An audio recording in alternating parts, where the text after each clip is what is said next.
আমাদের শক্তি প্রমুখ সমত বিভিন্ন ওয়ার্ডের বুথ প্রেসিডেন্ট সহ তাদের সাংগঠনিক 250-র উপরে বেশি জয়েনিং আজকে হলো। আপনারা জানেন কি বিগত দিন নয়াটি বিধানসভায় একটা নৃশংস তৃণমূল কংগ্রেসের কর্মী সন্তোষ যাদব খুন হয়েছে।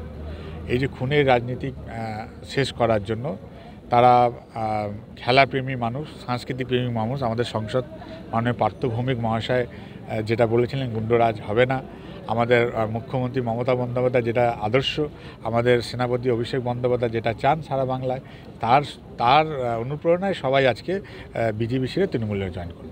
আর বলছি যে আজকে যে তৃণমূলে জয়েন করলো কতটা দলের শক্তি বৃদ্ধি হবে? হ্যাঁ, আপনি দিনে দিনে দেখতে থাকবেন মমতা বন্দ্যোপাধ্যায় যে সরকারি প্রকল্প যে কাজ মানুষের দুয়ারে যেভাবে পৌঁছে যাচ্ছে, মানুষের কাছে পৌঁছে যাচ্ছে। আজকে যারা বিজেপি থেকে আমাদের তৃণমূলে জয়েন করলো, নিশ্চয়ই এরকম অনেক পরিবার হয়তো প্রকল্পগুলো পৌঁছাতে পারছে না, সেখানে আমাদের আরও শক্তিশালী হলো কি আমরা আরও বেশি তাদের পরিবারে আমরা এই প্রকল্পগুলো পৌঁছাতে পারবো। কারণ মাননীয় মুখ্যমন্ত্রী মমতা বন্দ্যোপাধ্যায় সবসময় বলছেন কি সরকারি প্রকল্পগুলো কোনো রাজনৈতিক রং না দেখে মানুষের যেটা প্রয়োজন মানুষের দুয়ারে পৌঁছে দিতে। এরপরে নতুন কোনো চমক আছে কি? না, আমরা এখনও রয়েছে, আমাদের সাথে 2 চেয়ারম্যান রয়েছে, কমল অধিকারী রয়েছে, শুভঙ্কর ঘোষ রয়েছে, সাথে আমাদের বিট্টু রয়েছে, বিট্টু জয়সওয়াল কিছুক্ষণ এসছে জয়েন।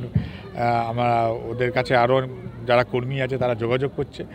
আমরা বললাম ঠিক আছে যোগাযোগ করো, তাদের সামনে আরও জয়েনিং আছে, একটা লিস্ট তৈরি হবে। আমরা মনে করছি সামনের মাসে একটা জয়েনিং হওয়ার আছে। বীজপুরে মোটামুটি বিজেপির গড় শূন্য? বীজপুর বলে না, সারা ব্যারাকপুর লোকসভায় যেইভাবে এর আগে যিনি সংসদ ছিলেন যে খুনের রাজনীতি করেছেন, মানুষের হত্যা করা, ছেলে যুবকদের ক্রিমিনাল বানিয়ে দেওয়া, তারা এখন বুঝতে পেরেছে। তারা বুঝেছে কি তাদের পরিবার বা যারা করছে বিজেপি, তারা বুঝেছে কি এই ধরনের নেতারা যদি থাকে তাহলে সমাজ কোনোদিন গঠিত হবে না।